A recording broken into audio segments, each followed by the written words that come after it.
M के times news में आपका स्वागत है। मैं हूं एम के आजाद। आज बिहार की राजनीति को टटोलते चले जाइए, बड़ा महत्वपूर्ण है क्योंकि बिहार में अनकरीब चुनाव होने वाले हैं। इसको लेकर सभी दलों की जो तैयारी दिखती है अब क्लेवर और तेवर के साथ दिखाई देने लगा है। तो दोनों गठबंधन, चाहे इंडिया गठबंधन हो चाहे एनडीए गठबंधन हो, तमाम लोगों के बीच में एक बेचैनी जरूर दिखती है क्योंकि सत्ता दोनों तरफ से चाहिए। एनडीए को वापसी चाहिए तो इंडिया गठबंधन सत्ता में आने के लिए बेकरार दिखती है। तो क्या सचमुच इंडिया गठबंधन से तेजस्वी यादव इस बार मुख्यमंत्री बन पाएंगे? इसको लेकर तमाम तरह की राजनीति पर कयासों का बाजार है और राजनीतिक गलियारों पर अलग अलग चर्चा होता हुआ दिखाई। बड़ा महत्वपूर्ण इस बात को लेकर भी है क्योंकि कहा जा सकता है कि इंडिया गठबंधन में अभी तक यह तय नहीं हुआ है कि मुख्यमंत्री का चेहरा कौन होगा, लेकिन तेजस्वी यादव ने मीडिया से बात करते हुए स्पष्ट कर दिया कि मैं ही मुख्यमंत्री का चेहरा हूं। तो समझ से परे है कि कांग्रेस पार्टी ने अभी तक मुख्यमंत्री का चेहरा तेजस्वी यादव को क्यों नहीं बनाया।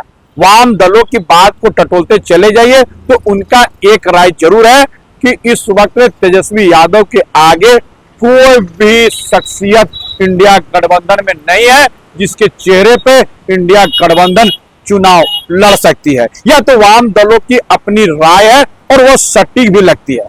लेकिन छोटे दलों की बात कर लिया जाए, खासकर मुकेश सहनी की पार्टी की बात कर लिया जाए तो स्पष्ट होता हुआ दिखता है कि मुकेश सहनी भी पूरी तरह से तेजस्वी यादव को ही मुख्यमंत्री बनाने के पक्षधर है। तो समझते चले जाए। लेकिन राष्ट्रीय जनता दल के बाद दूसरे सबसे बड़े घटक दलों की बात किया जाएगा तो बिहार में कांग्रेस पार्टी जरूर है और कहा जा रहा है कि करीब 90 विधानसभा सीटों का लिस्ट उन्होंने तेजस्वी यादव और लालू यादव को थमा दिया है। तो समझ से परे है कि इतनी सीटों की जरूरत क्या कांग्रेस पार्टी को बिहार में है? क्या कांग्रेस पार्टी के बिहार में उतना जनाधार है कि वह 90 सीटों पर चुनाव लड़ सकती है? पिछले विधानसभा को टटोलते चले जाइए और चुनाव परिणाम का स्ट्राइक रेट देख लीजिए तो होश पाकता हो जाएंगे। कांग्रेस पार्टी का स्ट्राइक रेट इंडिया गठबंधन में सबसे कमजोर होता हुआ दिखा, यानी 70 में सिर्फ 19 सीटों पर ही कांग्रेस को संतोष बिहार की जनता ने करवा दिया। और इस बार थोड़ा सा इसलिए भी माइलेज कांग्रेस के लिए दिखता है क्योंकि राहुल गांधी लगातार बिहार का दौरा कर रहे हैं और करीब 4 बार उनका दौरा बिहार में हो चुका है। और जब जब वो बिहार आते हैं तो एक बात तय है कि राहुल गांधी को सुनने और देखने बिहार की जनता उमड़ तो जरूर पड़ती है। समझते चले जाइए। और एक बात और महत्वपूर्ण है, कांग्रेस ने इस बीच में जितने भी कार्यक्रम किए सभी कार्यक्रम सफल जरूर है। वह भी बिना राष्ट्रीय जनता दल के करने में कामयाबी इस बात की ओर संकेत देने लगा है कि राहुल गांधी के वजह से ही बिहार की जनता एक बार कांग्रेस को मजबूत जरूर करेगी। यानी कहा जा सकता है कि इस बार कांग्रेस अपने सीटों में इजाफा जरूर करेगा।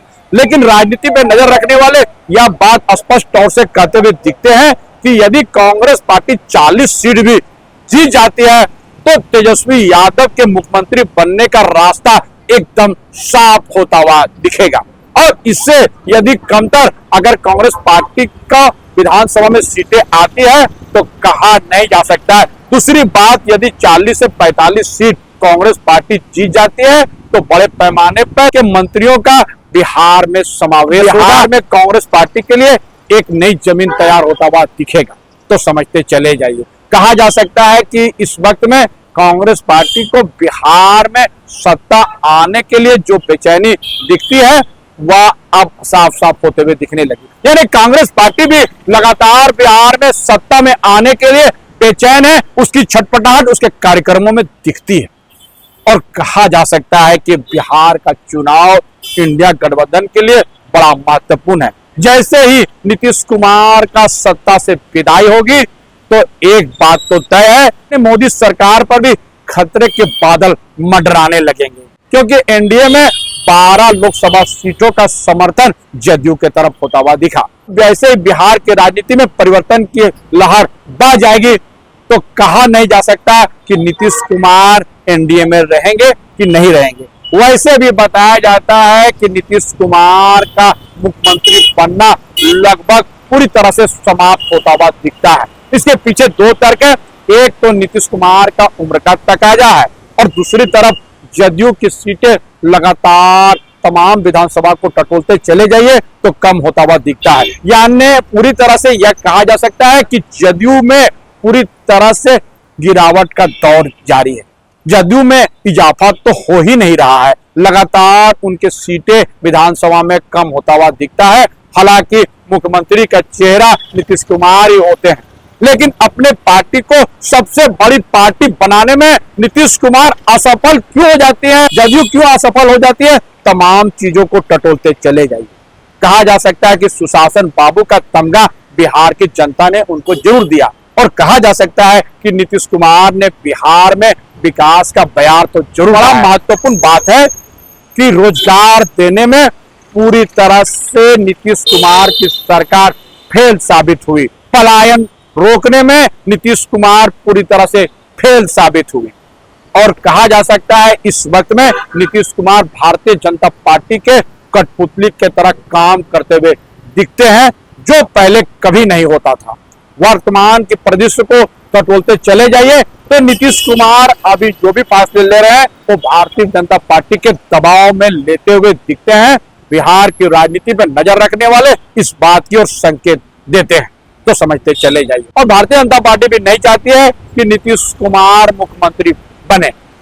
भारतीय जनता पार्टी तो चाहती है कि हर हाल में भारतीय जनता पार्टी के अंदर से ही कोई मुख्यमंत्री का चेहरा चुन लिया जाए, जिसका समर्थन भी उपेंद्र कुशवाहा की पार्टी, हम पार्टी और चिराग पासवान की पार्टी भी उसको समर्थन कर दे। इन लोगों को भारतीय जनता पार्टी के मुख्यमंत्री बनने से कोई गुरेज तो बिल्कुल नहीं है। सभी लोग एक मत से पूरी तरह से तैयार हो जाएंगे, सिर्फ जदयू को छोड़कर। तनराम मांझी को टटोल लीजिए, चिराग पासवान को टटोल लीजिए, उपेंद्र कुशवाहा की पार्टी को भी टटोलते चले जाइए। ये तमाम लोग भारतीय जनता पार्टी के मुख्यमंत्री बनने को लेकर तुरंत तैयार हो जाएंगे, सिर्फ और सिर्फ जदयू तैयार नहीं होगी। यही बात राजनीतिक गलियारों पर तर्क चला जाता।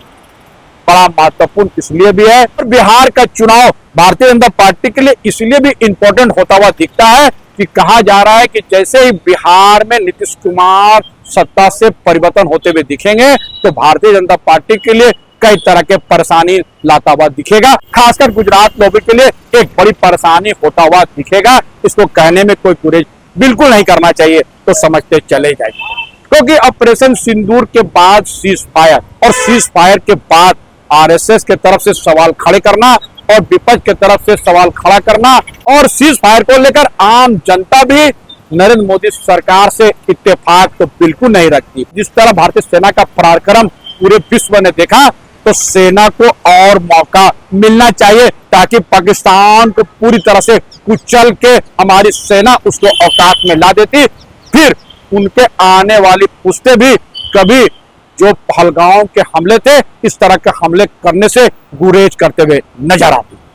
यही तो भारत की जनता चाहती थी, भारतीय सेना चाहती थी। अब विपक्ष के लोग और आम जनों का यही राय होता हुआ दिखता है। तो आरएसएस के थिंक टैंक भी इसी बात को इशारा करते हुए नजर आते हैं कि सेना को और मौका मिलना चाहिए। और कहा जा सकता है कि ऑपरेशन सिंदूर और उसके बाद सीज फायर को लेकर सरकार जो कटघरे में है, तो उसके बाद पहले चुनाव है और भारतीय जनता पार्टी के लिए अग्नि परीक्षा है। खासकर गुजरात लोबी की बड़ी अग्नि परीक्षा या चुनाव जरूर होता हुआ दिखता है। दोनों के बीच रस्साकसी होना तो पहले से तय था और रस्साकसी होता हुआ दिखता है।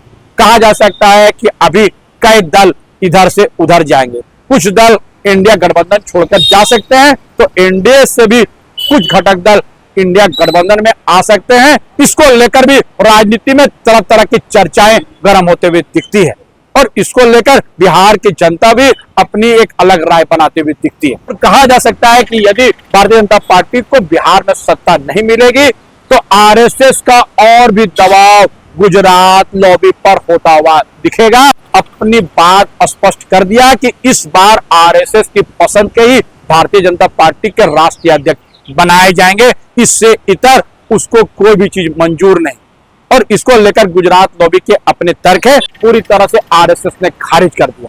आरएसएस इस बात के लिए अड़ गया है कि हर हाल में वो उनकी पसंद का ही राष्ट्रीय अध्यक्ष भारतीय जनता पार्टी को मिलेगा। इससे इतर वह सोच भी नहीं सकता। से ही बिहार चुनाव में इंडिया गठबंधन बाजी मार लेगा तो गुजरात लॉबी की परेशानी और बढ़ता हुआ दिखेगा। तो हमारा छोटा सा विश्लेषण आपको कैसा लगा, अपने कमेंट जरूर कमेंट्स करें, और जिन्होंने अभी तक न्यूज को सब्सक्राइब नहीं किया उसे बिना निवेदन है कि सब्सक्राइब जरूर कर दे, संभव है शेयर कर दे, जो है का बटन है, आर्थिक सहयोग भी कर सकते हैं ताकि हम आपके लिए इसी तरह का वीडियो लाते रहें। तब तक के लिए मुझे विदा दीजिए।